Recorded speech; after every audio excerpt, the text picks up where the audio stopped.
श्री शिवाय नमस्तुभ्यम। Hello friends, welcome to my YouTube channel Shiv astro vastu.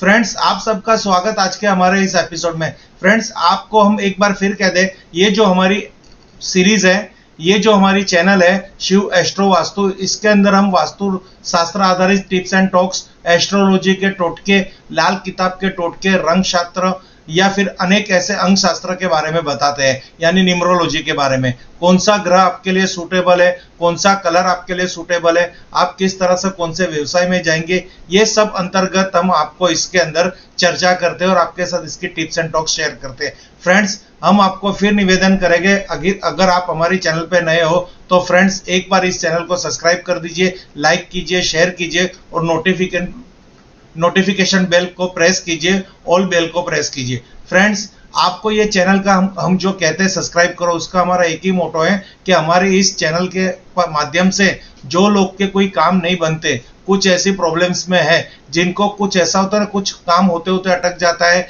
या उनकी मैरिज की प्रॉब्लम है, जॉब की प्रॉब्लम है, या फिर उनके शिक्षा में कोई अवरोध है, या फिर धंधे में कोई तकलीफ है, तो ये सब प्रॉब्लम्स है। इस प्रॉब्लम्स के समाधान हेतु जो वास्तु के अंतर्गत दिखाए गए टिप्स एंड टॉक्स है, जो ऐसे प्रयोग है, जैसे टोटके हैं, शायद वो हम श्रद्धा से कर लेंगे तो हमारी प्रॉब्लम सॉल्व हो सकती है। फ्रेंड्स, ये एक श्रद्धा का विषय है। अगर इसमें आप बिलीव करोगे तो भी आपके लिए अच्छा है, नहीं करोगे तो भी आपके लिए अच्छा है, क्योंकि ये अपनी अपनी खुद की इंटरेस्ट का सब्जेक्ट है। बट हम तो कहेंगे कि जिंदगी में आए हो तो सब कुछ प्राप्त कीजिए और सबका एक्सपीरियंस कीजिए, क्या पता कोई चीज आपके लिए एक इतिहास बन जाए। फ्रेंड्स, आज का जो हमारा मेन टॉपिक है, विदेश जाके पढ़ना, यानी स्टडी ऑफ एब्रोड।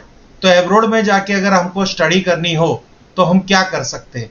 वास्तु के अंदर ऐसी कोई दिशाएं है, ऐसे कोई उपाय है, ऐसी कोई टिप्स एंड टॉक्स है, ऐसा कोई रीजन है जो वास्तु अंतर्गत हमें प्रदेश जाके स्टडी करने के अंदर हमें बेनिफिशियल हो, हेल्पफुल हो और बेनिफिट हो। अगर प्रदेश जाके स्टडी करना है तो उसके लिए आपके पास एक तो आपके एफर्ट बहुत लगते हैं, जैसे आपकी एक टैलेंट होती है, आपके डॉक्यूमेंट्स होने चाहिए, आप कैपेबल होने चाहिए, क्वालिफाइड होने चाहिए और आपके पास एक बहुत बड़ी मात्रा में बजट होना चाहिए। सब कुछ होने के बावजूद अगर आप प्रदेश जाने में आपको कोई रुकावट आ रही है, आपकी स्टडी के लिए कोई प्रॉब्लम्स आ रही है, आप प्रदेश का वीजा आपको नहीं मिल रहा है, चाहे वो कोई भी कंट्री हो, अमेरिका हो, जापान हो, या फिर चाइना हो, ऑस्ट्रेलिया हो, सिंगापुर हो, इंग्लैंड हो, कोई भी ऐसी कंट्री हो जहां पे आप पढ़ना चाहते हो, पढ़ने का मन है आपको कि मैं वहां जाके मेरी फर्दर स्टडी करूं, मैं वहां जाके एमडी का कोर्स करूं, मैं वहां जाके मास्टर का कोर्स करूं, जिससे मेरे फ्यूचर में मेरी डिग्री में ये सब मुझे बहुत बेनिफिशियल हो। फ्रेंड्स, आज हम उसी बात को लेके और उन स्टूडेंट्सों के लिए ये खास एपिसोड बनाया है। यहाँ हम वास्तु संबंधित जो छोटे उपाय है और क्या क्या वास्तु के अंदर कोई प्रॉब्लम्स होती है और हमारा ये सपना अधूरा रह जाता है, या फिर ये सपने में बहुत ही हमारे अड़चन आती है, तो वो आज हम आपको सब कुछ यहाँ पे क्लियर करेंगे। फ्रेंड्स, सबसे पहले तो आपको हमारी इस कंप्यूटर स्क्रीन पे आना होगा और यहाँ पे हम आपको दिखाने की कोशिश करेंगे वास्तु के अंदर जो नॉर्थ वेस्ट कॉर्नर है, सपोर्ट एंड बैंकिंग। तो ये जो वास्तु का जोन है, ये जोन 22.5 डिग्री का होता है, यानी आपके वास्तु के अंदर 360 डिग्री का 16 जोन करके एक जोन को ये क्रिएट किया जाता है। यानी आपके घर का जो एक नॉर्थ वेस्ट कॉर्नर है, जो एक नॉर्थ वेस्ट जोन है, वो बहुत बड़ी मात्रा में होता है। यहाँ पे आपको एक छोटा दिख रहा होगा, पर यह बहुत ही एक बड़ा विस्तार अपना कवर करता है। तो फ्रेंड्स, अगर यहाँ पे इस जोन के अंदर कोई भी प्रकार का वास्तु दोष होगा तो वो आपके विदेश जाने में अड़चन देंगे। विदेश जाने के बहुत सारे पर्पस है। आप बिजनेस के लिए जाना चाहते हो, आप स्टडी के लिए जाना चाहते हो, या आप घूमने के लिए जाने चाहते हो, तो हमारी ये जो सीरीज है, इस सीरीज के अंदर हम आपको हर तरह से बताएंगे। आज हमारा टॉपिक है आपको प्रदेश जाके पढ़ना है, तो उसके लिए आपको वास्तु कितना यहाँ पे सहायक होगा। तो फ्रेंड्स, नॉर्थ वेस्ट के अंदर अगर कोई भी प्रकार का वास्तु दोष हो तो आपको प्रदेश जाने में अड़चन खड़ी होगी, आपका प्रदेश का एब्रोड जाने का सपना अधूरा रह जाएगा, क्योंकि वास्तु के अंतर्गत कहा गया है, अगर नॉर्थ वेस्ट को प्रदेश जाने की दिशा के लिए भी बहुत प्रसिद्ध है। अगर नॉर्थ वेस्ट आपका एकदम परफेक्ट है, पॉजिटिव है, सकारात्मक है, तो आप प्रदेश जाने की आपको चांसेस बढ़ सकते हैं। पहले तो मैंने कहा ना, आपके एफर्ट और आपकी टैलेंट और आपकी क्वालिफाइड, ये सब चीज होगी, क्वालिफिकेशन, तो ही आप प्रदेश जा पाओगे। यहाँ पे ये होने के बावजूद अगर कोई कोई अंतराल आ रहा है तो आप वास्तु की सपोर्ट ले सकते हो। ये नॉर्थ ऑफ वेस्ट के अंदर कोई भी प्रकार का वास्तु दोष हो, कैसा कैसा वास्तु दोष यहाँ पे गिना जाता है।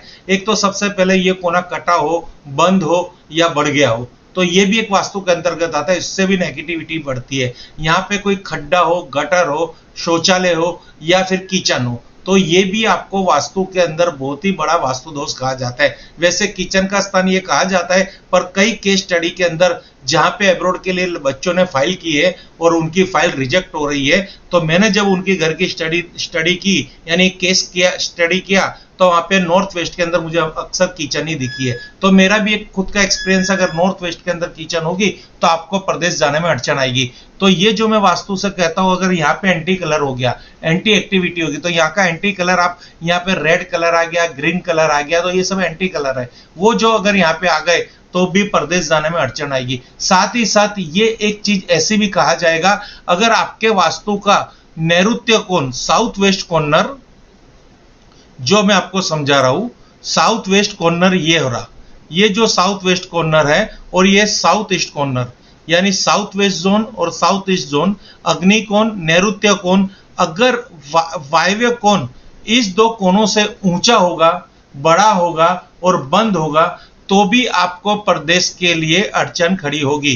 क्योंकि वायव्य कोण, अग्नि कोण और बोले तो नैऋत्य कोण से बड़ा भी नहीं होना चाहिए और ऊंचा भी नहीं होना चाहिए।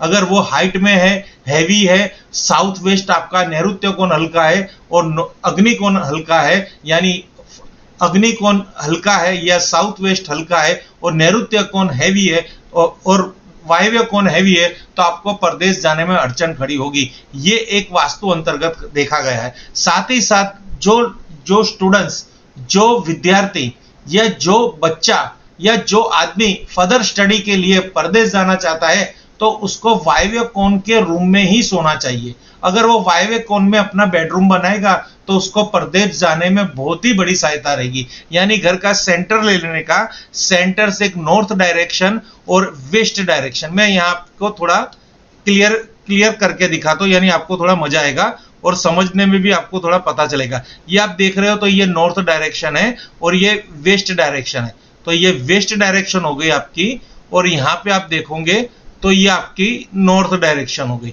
तो ये नॉर्थ डायरेक्शन और वेस्ट डायरेक्शन के बीच में ये वायव्य कोण आता है। वायव्य कोण के अंदर अगर हम हमारा बेडरूम बनाएंगे सेंटर से वायव्य कोण के अंदर, तो जो इच्छुक है प्रदेश गमन स्टडी के लिए, प्रदेश जाने के लिए, तो उसके लिए बहुत ही सहायक होगा और उसके प्रदेश जाने के चांसेस बढ़ जाएंगे। साथ ही साथ वो व्यक्ति, वो इंसान अपने प्रदेश ले जाने वाली चीजें, जैसे एक तो ट्रैवलिंग बैग हो गया, अपनी स्टडी की बुक्स हो गई, अपना बैग हो गया, लैपटॉप हो गया, या अपना पासपोर्ट हो गया, वीजा हो गए, या कुछ भी ऐसी चीजें हैं जो वो साथ कैरी करके प्रदेश लेके जाने वाला है, अपने कपड़े हो गए, सूटकेस हो गए, अपनी डिग्रियां हो गई, तो नॉर्थ वेस्ट में सपोर्ट जोन में रखेंगे तो 100% वहां पे रिजल्ट मिलेगा। उसको प्रदेश जाने में ये टिप्स बहुत ही कारगर है और बहुत ही बेनिफिशियल है। और साथ ही साथ अगर ये प्रदेश धन कमाने के लिए जा रहा है, तो वो टॉपिक मैं कल छेड़ूंगा।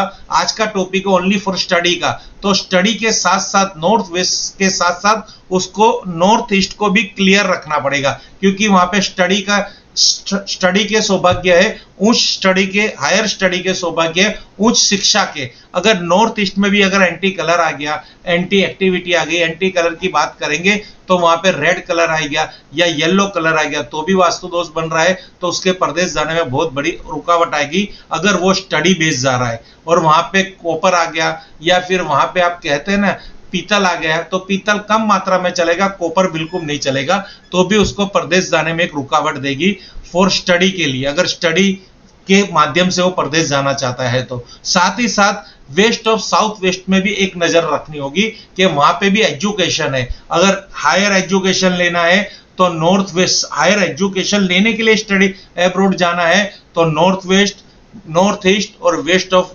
साउथ वेस्ट को क्लियर करना पड़ेगा। वहां पे भी एंटी एक्टिविटी नहीं, एंटी एक्टिविटी पे यहाँ पे एल्यूमिनियम नहीं और स्टील नहीं और खास करके यहाँ पे ग्रीन कलर नहीं। तो ये सब छोटी छोटी बातें अगर आप मिलजुल के पूरा परिवार डिस्कस करोगे, मेरी वीडियो को एक दो बार सुनोगे तो आप मेरी वीडियो समझ सकोगे, क्योंकि बहुत सारी दिशाओं का मैंने यहाँ पे डिस्कस किया है। और ईस्ट जोन को पावर में लाना है, क्योंकि ईस्ट आपकी विद्या प्राप्ति का भी जोन कहा जाता है, जो आपको यश कीर्ति दिलवाता है। तो ईस्ट जोन का भी कोई भी वास्तु दोष नहीं चलेगा। यहाँ पे भी एंटी कलर एंटी एक्टिविटी नहीं, यहाँ पे ब्रास नहीं, लोहा नहीं, यहाँ पे व्हाइट कलर नहीं, यहाँ पे येलो कलर नहीं। ये सब छोटी छोटी चीजें आपको अब्रॉड जाने में कोई भी नहीं रोक सकेगी अगर ये सब न्यूट्रलाइज होगी। साथ ही मैं आपको कहूंगा कि आपको जिस कंट्री में जाना है उस कंट्री का एक फ्लैग या फिर उसका वहां का कोई भी एक राष्ट्रीय चिन्ह, नेशनल साइन नॉर्थ वेस्ट की वॉल पे लगा दीजिए, तो वो कंट्री की जो गवर्नमेंट है वो आपको फ्यूचर में कहीं ना कहीं सपोर्ट करेगी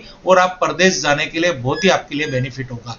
आज ये स्टडी के लिए टिप्स है और कल हम आपको बिजनेस के लिए भी दिखाएंगे, या फिर एक एंजॉयमेंट करने के लिए घूमने के लिए जाना है तो उसकी भी टिप्स हम आपको दिखाएंगे। प्रदेश जाने में आपको क्या क्या रुकावट आ सकती है वास्तु के अंतर्गत, वो सब यहाँ पे सोल्व किया जाएगा। अब वही एस्ट्रो वास्तु के अंतर्गत एक और आपको टिप्स दे रहा हूं, आप गणेश जी की पूजा कीजिए। मेरा एक वीडियो ऑलरेडी है कि आपकी मनोकामना पूर्ति के लिए गणेश जी की पूजा किस तरह से करनी है। आपको गणेश जी को मंदिर में स्थापित करना है। गणेश जी की साइज 1 से 2 इंच की मूर्ति या फोटो थोड़ी 3 इंच की होगी तो भी चलेगी, मूर्ति कम छोटी हो तो ज्यादा अच्छी रहती है। और रोज उन्हें दुर्वा चढ़ाना है, यानी एक हरा कलर का घास आता है वो दुर्वा उन्हें चढ़ाना है, जिससे गणेश जी की प्रसन्नता प्राप्त होगी और आपको प्रदेश में बहुत ही वो आशीर्वाद देंगे प्रदेश जाने के लिए। और पवन पुत्र हनुमान जी के आपको स्मरण करना है, उनकी भक्ति करनी है, उनकी पूजा करनी है। मंगलवार शनिवार हनुमान जी के मंदिर जाना है, तेल चढ़ाना है, लड्डू चढ़ाने हैं, लड्डू का दान गरीबों में देना है। यानी जो वहां पे बैठे हैं, जो कहते हैं जरूरतमंद व्यक्ति वहां पे बैठे होते हैं इंसान, उनको लड्डू खिलाइए, उनको कुछ दान पुण्य दीजिए, अन्न दान कीजिए, विद्या दान कीजिए या कपड़े का दान कीजिए। साथ ही साथ आपको हनुमान जी की बहुत ही उपासना करनी पड़ेगी। पवन पुत्र के आशीर्वाद बिना आपको प्रदेश जाने में भी थोड़ी तकलीफ रहेगी। Thank you friends. Her her Mahadev, her her Mahadev, her